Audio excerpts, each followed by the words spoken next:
What's up, everyone? Welcome back to the Wingers and Defenders. Today, we are having our weekly football debate, and we will be discussing Arsenal and what they will be like under Arteta, not just for the rest of this season, but also next season. This is coming right after the Leicester Arsenal game, and we just wanted to talk about our thoughts, especially Jake as the Arsenal fan of us three, and how we think they're going to be going forward. So, Jake, what are your thoughts on not just the game that just finished about 10 minutes ago, but just the future of Arsenal going forward? Well, from what I've seen from Mikel Arteta in the last maybe 4 or 5 games, well, actually since he's been in charge, there's a clear direction with Arsenal. It looks like we're not really floundering as much as we used to. Like there's a way we want to play football and how we're going to do it, how we're going to execute it.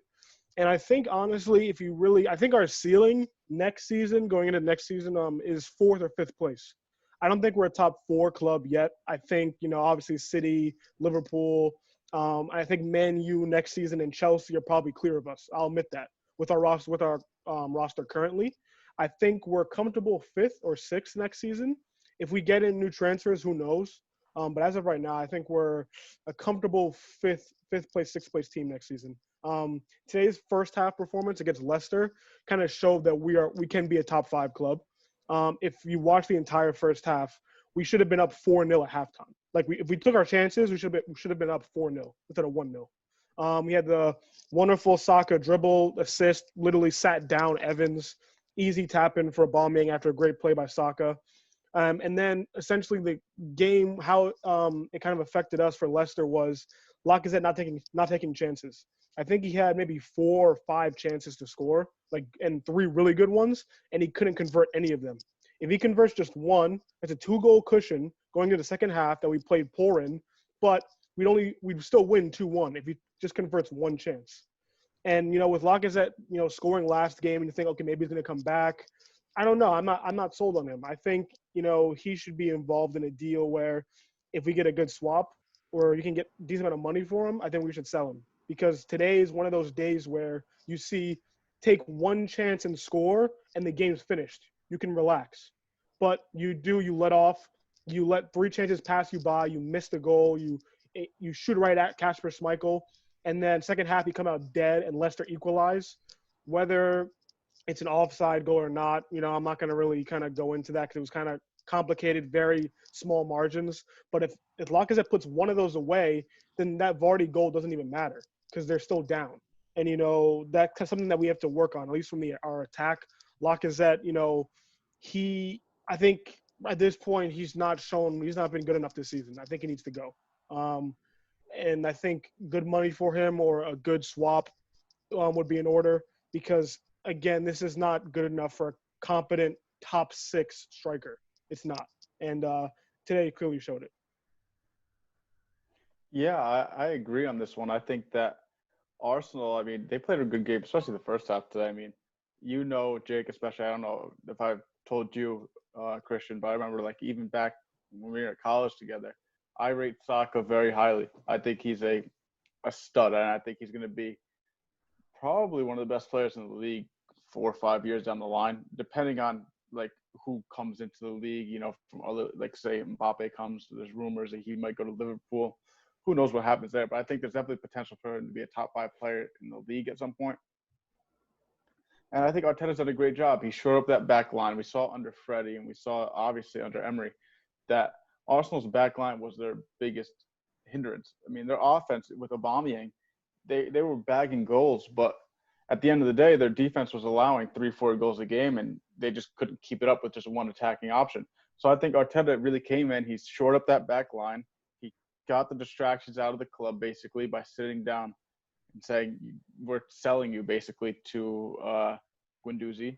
And from that, they've played better. I thought even after they lost Nketiah today, I think Arteta did a great tactical switch by taking Ceballos off and bringing in Torreira, a more defensive-minded midfielder, to try and relieve pressure there. I think that back line is looking a lot stronger right now. And I think through that, they're going to, if they spend in the transfer market, they do have a chance to be a top 4 club next season, just because of the tactically their manager is on point right now. We saw earlier in the year with Man City that they really did get destroyed by Man City. but they're playing well with Emi Martinez, their backup goalkeeper. Think about what they're going to be doing when they got Bernd Leno in there, who is arguably a top 5 keeper in the world potentially. So, and he's definitely a top 3 keeper in the Prem right now. So I think there's a lot to look forward to as an Arsenal fan.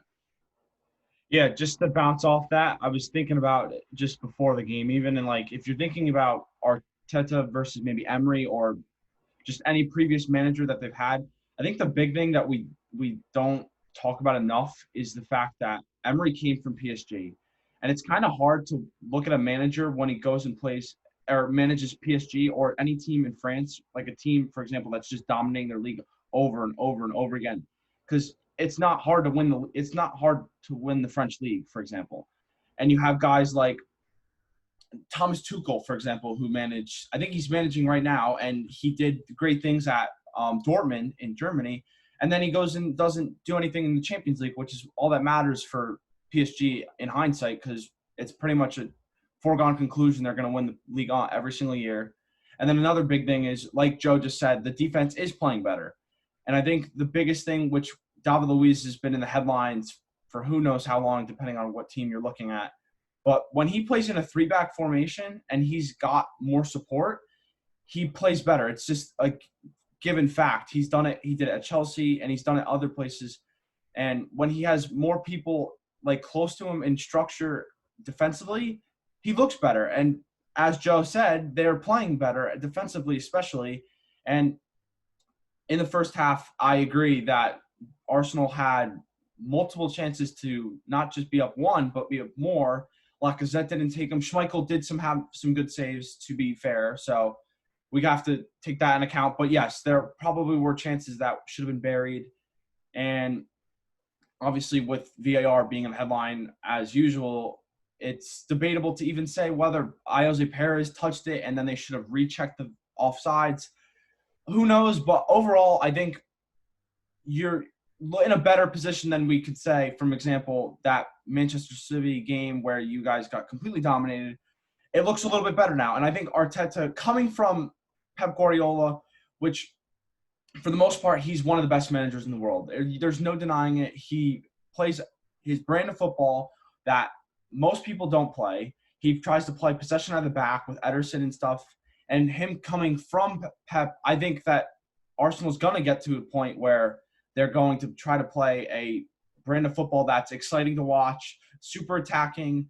You have the guys of Saka, who's a great youngster.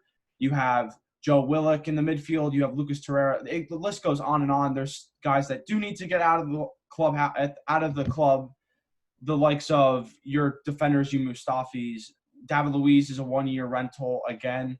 But overall, I think that going forward, especially before the 74th minute when you had the red card, I think that today you showed that even Leicester, who have dropped off significantly since the project restart, it's still a good result. In hindsight, it would have been great to get the 3 points and give yourself a slim shot, but still a slim shot into getting a sneak into the 5th, which could be a Champions League spot. But overall, I think that Arsenal are on a good spot at the moment. Just need to get some players in. Yeah, I was thinking about it actually earlier. It's interesting. I'm not going to like compare the two teams. I don't think we're comparable, but it's interesting to see Arteta has come from Man City under Pep Guardiola. And we know how Pep is set up, kind of that number 9 striker Aguero, that's their talisman, that's going to get probably the most goals, really great player. That's kind of like our Aubameyang. Aguero's their kind of Aubameyang. They're number 9 guy. They have a young midfield winger, kind of Phil Foden. We have a nice midfield guy, Saka, another young player coming up that can play multiple positions, very can control the game at times. Pep has a CDM, Fernandinho, that's very good, can hold up play really well, recycle play, stop passes from getting to the back line. I know he played a lot of center back this season out of position, but he's a CDM by nature. That could be kind of like our Xhaka. If I look at, and then he also has like Mendy on the left and Kyle Walker on the right. And, if you want to compare them, I mean, Kyle Walker, a really fast guy, known to get forward. Hector's the same kind of way. Mendy and Tierney aren't really the same kind of player. But, I mean, they're kind of consistent as far as, like, getting the ball up the field, trying to switch the play. We kind of have, like, I don't want to call it a mini Man City team, but very similar players the way we're set up. And I think Arteta is trying to model this team off of how Pep has played because he's been under him for the last 4 or 5 seasons.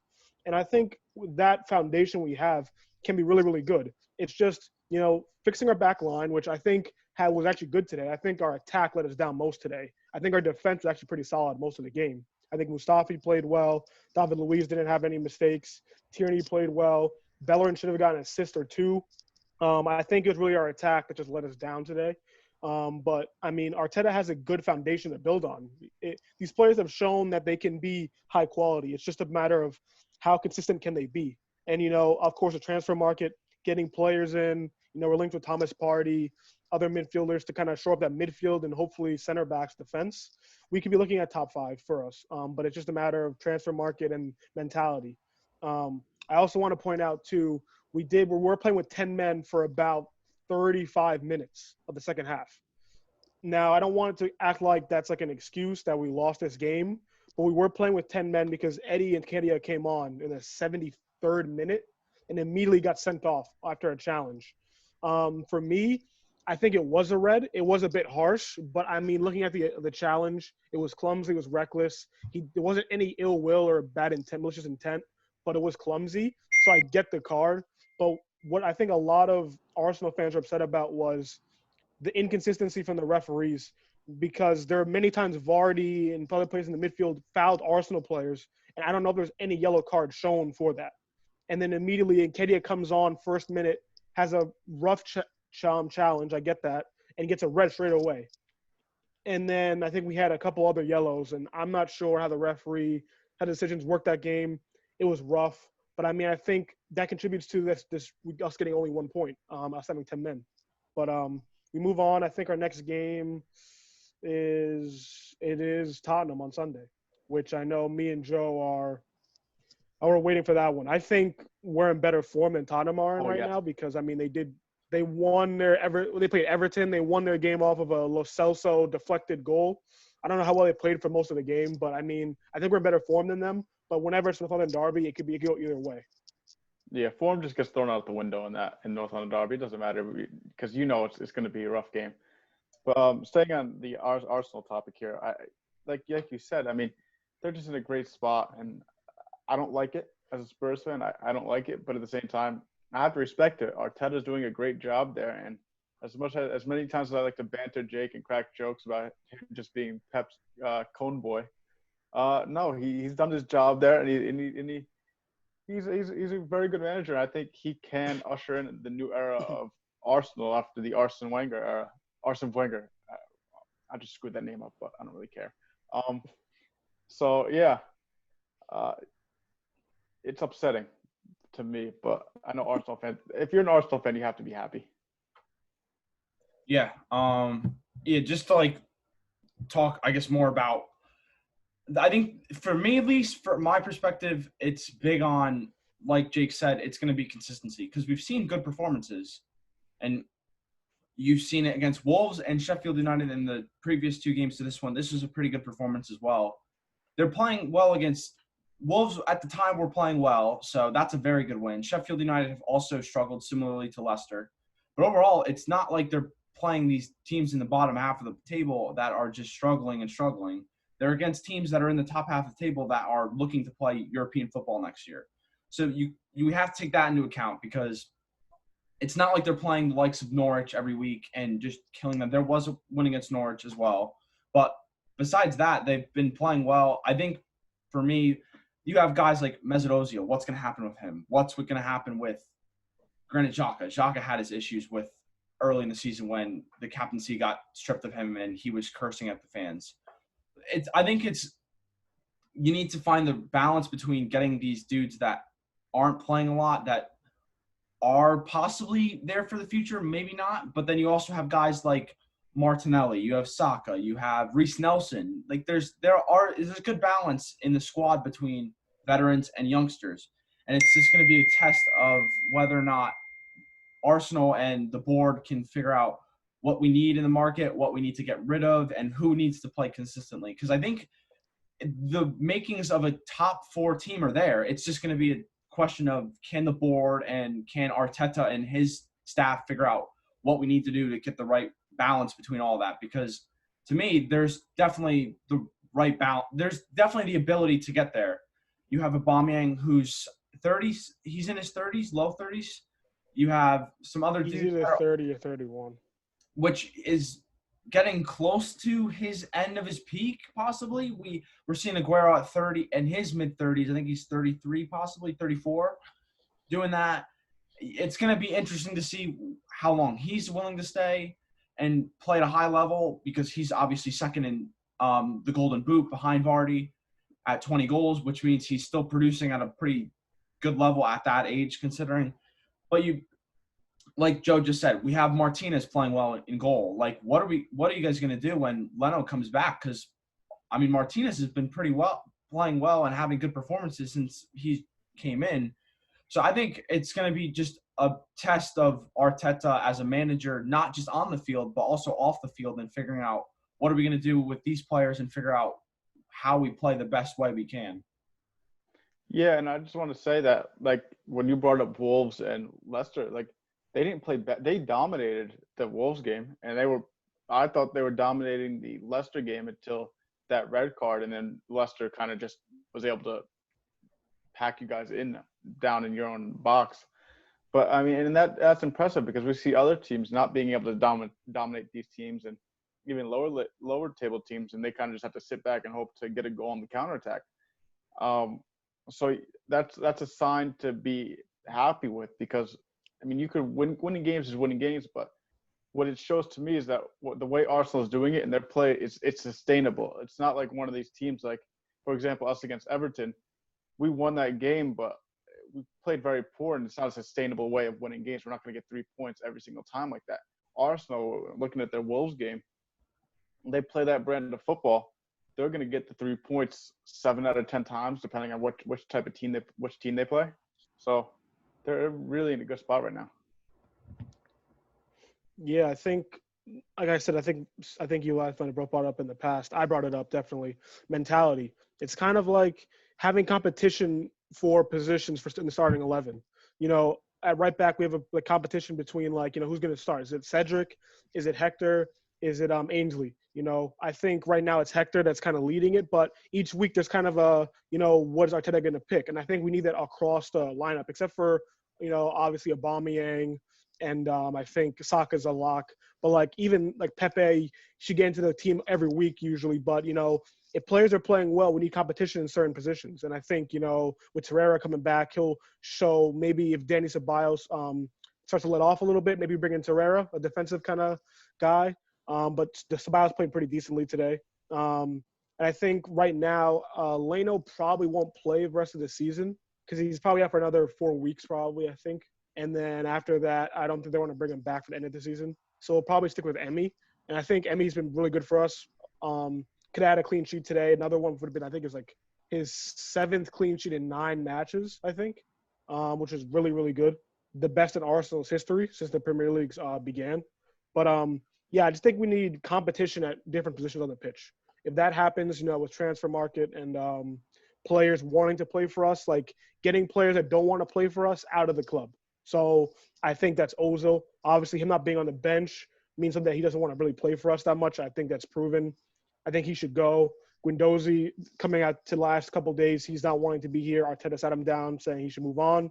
And we're looking for money for him or a good swap deal. I'm okay with that. If you're not going to compete to get into the top, to the starting 11, you're not going to buy into the system that's clearly been working, then we don't need you at Arsenal. And I don't really care how many people believe Guendouzi, how good he is. If he has attitude problems, he's not getting into the team. It's that simple. I don't care how talented he is, because he hasn't proven that he's quality enough to show arrogance. If you're arrogant but you're scoring goals or you're creating and you're playing a good midfielder, then I think I agree. You should be, you know, you have a right to be a little arrogant and want to get into the team. But if you're playing poorly or just mediocre and you're being arrogant still, there's no place for you at Arsenal. Yep. And then, so moving forward, obviously with only a couple games to go, I think we should briefly just talk about what's going to happen in your opinion, maybe even Joe's opinion, since the next game comes up against his team. But if you look at your 4 matches left, you have Spurs on the road, Arsenal, you play Liverpool in the next game after that at home, and then you also have Aston Villa on the road and Watford at home. What are you thinking about those games and how many points realistically you could get in that 4-game stretch to finish off the season? Well, I think for all of these games, we're going to need strong lineups. We can't really let off any games because we need to get as many points as possible. And also, in the midst of that, we have an FA Cup semifinal against Man City, which we're going to have to play full strength for that game. So let's hope that we don't get any fatigue from players because this end of the season is going to be really big for us. So we're going to have to play full strength for every game, even Aston Villa probably. I think that Tottenham game can literally go either way. Like Joe said, form is thrown out of the window. It's whoever wants to win and more on Sunday is going to win that game. I think either team can pretty much put an effort in and get a win. So that's gonna be fun. Liverpool, I think we don't have a chance in that game. To be fair, even with how well we've played, a draw I think is our best possible result for that game. Even if Liverpool has seen a little shaky after winning, I think they just have more quality than us. I think just plain and simple. A draw, I'd be happy with a draw against Liverpool. I'd love to take a point. City in the FA Cup, I mean, that's going to be a fun game. I don't think we're going to win that game, but I want us to have a good fight. Maybe take it to extra time, penalties. That'll be great. A chance to play Wembley in the FA Cup final would be great. Win a trophy. Possibly play Manchester United for a trophy. That would be crazy. I'd love that, actually. Then Villa, that's a game we should win. Villa not very good, really only attacking threat Grealish going forward. They don't really have much going for them. I think we should get a win there. And then end the season at Watford, or I don't know if it's at home against Watford or not, but we end the season playing Watford. Should be a win. I think if results go our way with, Wolves and Chelsea and those teams and Man U, we could finish 6th. We actually could have been in 6th if we won today, I believe, because I think we'd be level on points with Wolves. I think we have the same goal differential, or if not, a better goal differential. So if we won today, we would have been in 6th. But I think we're stuck in 7th right now, maybe 8th. I don't know. But okay, so I think these run of games are going to be rough. Obviously we end the season kind of easier, I guess, because we play Liverpool then City. No, we play Tottenham then Liverpool then City, which is going to be rough. But I mean, if we get points from those, that puts us in a good position. But we are on the outside looking in. We're looking to try to get Europa League spot, even though I don't think we should. I'm conflicted. I think Europa League, I don't want to play in it again because I don't like Europa League, but I mean, we need it for money and to attract interest from players. But I prefer us to stay domestic and try to play and finish well in the Prem and focus on the FA Cup as well, rather than Europe. But I mean, we kind of need to finish Europa League spot. So I'm okay with pushing for that. So. Yeah, so for me, I could see them taking 9 points in that stretch of game, excluding the FA Cup semifinal, because we know how Pep is, and I don't see them winning that game, to be honest. But yeah, I could see them taking 9. I could see them beating us. I can't really see them beating Liverpool unless Liverpool puts their youth out there. Definitely going to beat Villa, Watford. I could see them winning. I mean, I could see them maybe only taking. I can't do math right now, but I could see them drawing against us because I mean, as much as I feel like it's Arsenal's game, it just feels like a game that Mourinho is just going to shithouse his way to like a draw or something like that, like just peak Jose. So who knows what's going to happen with that game? Can't wait for us to talk about that on here in more detail. But yeah, I think that's going to be an interesting game. It's going to be a fun game. And I think that's really going to be the Arteta. That could be Arteta's defining moment as a manager so far up to this point. We've seen him doing well, but how is he going to do when the Flames are on him in the North London Derby? Because that's really where you kind of get defined in this between these two teams. If you can't beat your rivals, who cares at that point? Yeah. I think it's definitely possible for you guys to finish where you are right now. You could maybe drop depending on what Spurs and Sheffield do. You also could maybe push Wolves. It's going to be interesting to see where it pushes. And obviously with Manchester City's ban, we don't know what's going to happen and what slots get Champions League spots, what gets Europa League and what doesn't. But overall, it's looking good from what all three of us are saying. It looks good for Arsenal going forward. We think that it's definitely on the up. We don't know where it's going to go up and how it will, but overall it looks good through Arteta's recent performances. But please like, subscribe, and we also will be posting a preview for the Spurs-Arsenal game with our two fans, obviously from both perspectives. So stay tuned for that later this week. But please just like, subscribe, and just check us out for more videos in the future.